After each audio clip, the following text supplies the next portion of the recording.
After the 5-day holiday weekend, a sense of normalcy returning, at least at the box office. $142 million in revenue came out over Thanksgiving, and 3 big films were mostly responsible for that.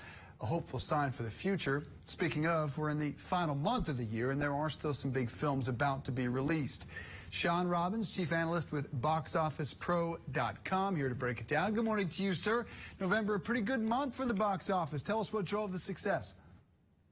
Yeah, it's great to be back. Thanks for having me. November was certainly a kind of a welcome change. I think we saw a number of films like Ghostbusters and Encanto and Eternals to kick things off, especially coming off a strong October. This pandemic recovery has been very staggered, especially in the domestic market, but really around the entire world. But those are some films right now that are really driving the industry as we head into the heart of the holidays. All right, so what's still to come?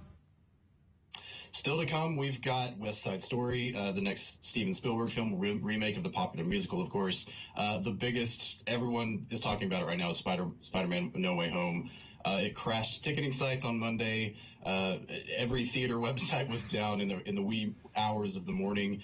This is the kind of demand we haven't seen for a movie since before the pandemic, and essentially it's in the league of films like Avengers and Star Wars at this point. So we're kind of waiting to see what that momentum translates to in the next few weeks, but that initial surge of sales is incredibly positive.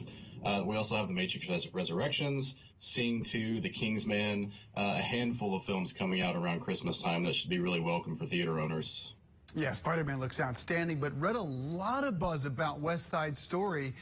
Tell me about why the reviews have been so positive. At least, New York Times, Washington Post, Wall Street Journal, a lot of good national buzz.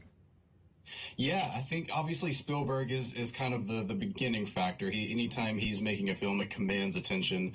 He has a reputation for putting out quality films, obviously, over the last half century. But this is also a timeless love story with a lot of generational appeal. There's a lot of interest with or without a Steven Spielberg involved, to be honest.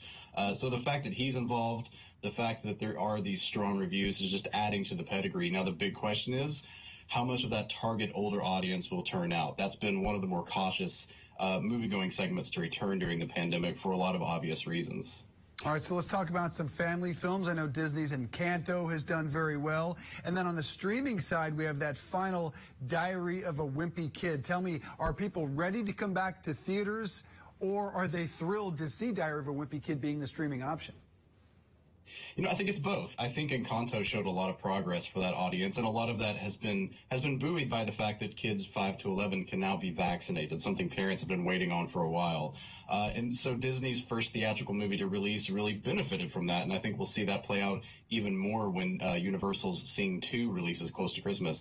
But also at the same time, families want options. They want a variety of content, whether it's in theaters or on streaming. And Diary of a Wimpy Kid has already been a successful film franchise in theaters, made for very low budgets, and they did very well worldwide, averaging a little over $70 million at the box office earlier, about a decade ago. So even though the metrics are different, we don't have as much insight into streaming successes because those companies aren't as transparent with the data, to be honest.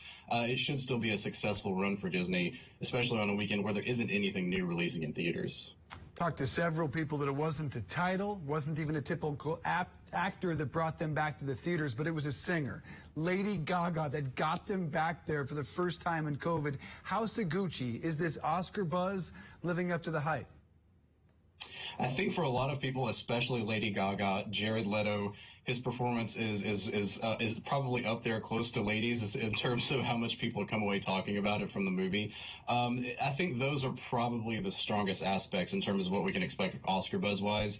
Obviously, Gaga is already coming off of her big, pardon the pun, star-making turn in A Star Is Born a few years ago. Jared Leto already has an Oscar himself. I think these are probably the two most noteworthy elements we've seen coming out of this for the award season.